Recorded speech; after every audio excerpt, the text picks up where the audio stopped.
Now, India is the diabetes capital of the world, you know this. But have you ever wondered why?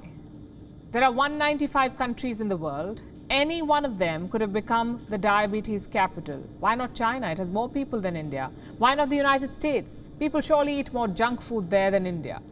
Why is India the world's diabetes capital? The answer, we are told, lies in history, India's colonial history.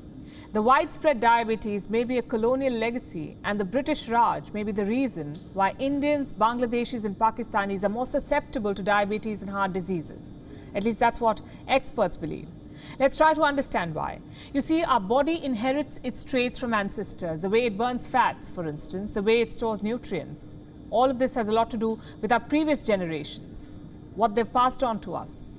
Our previous generations were subject to famines, not one or two, but 31, courtesy Britain, 31 famines. The British East India Company anchored a ship in the Indian subcontinent in the year 1611. It ruled India till 1858. Then the Crown took over. They ruled till 1947. Both the Crown and the Company deprived India of basic resources like food. They had discriminatory policies. They neglected agriculture. While food was never scarce, its distribution was discriminatory.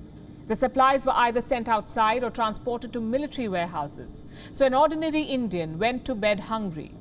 There were famines. Several of them between 1760 and 1943. Reports say at least 85 million people died in these famines in India.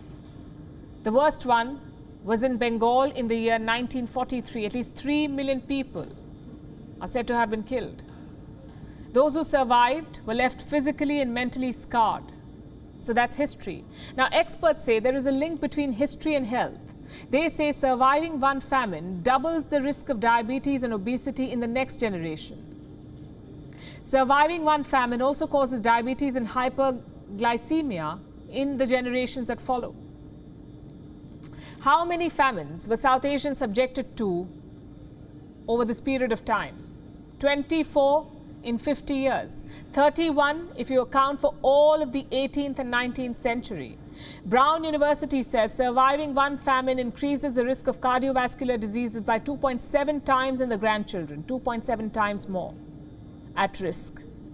Again, how many famines were our ancestors subjected to? 31. The starvation scarred their body and health, and the legacy has trickled down generations. The biology is very interesting. Experts say South Asians have the tendency to store fats in their body, meaning our body does not easily burn off fat. That's because our body is quote-unquote starvation adapted. Since there was scarcity of food during the colonial times, Indians, Bangladeshis and Pakistanis became programmed to store fat so that we could go without food for a day or two. This was an evolutionary response, we are told, to the repeated famines. But those days are gone, and so are the British. India is independent, there is food in most of our homes, but our body remains starvation adapted. We store fat despite an assurance of the next meal. So clearly there is a mismatch, and the result of this mismatch is in front of us. South Asians are 6 times more at risk of type 2 diabetes than Europeans. South Asians have to exercise twice as much as Caucasians for the same benefits.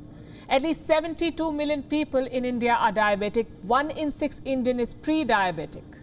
Of course, the role of lifestyle cannot be ruled out altogether, but history is a big contributor here, a contributor that we have ignored for the longest time. How many of you would have thought that colonialism was haunting you or your body even in 2022? Who would have thought that even 75 years after independence, the British Raj would be taking a toll on our health?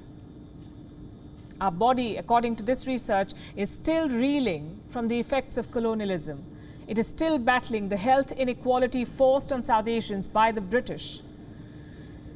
Turns out the diabetes epidemic in South Asia is, after all, a legacy of the British Raj.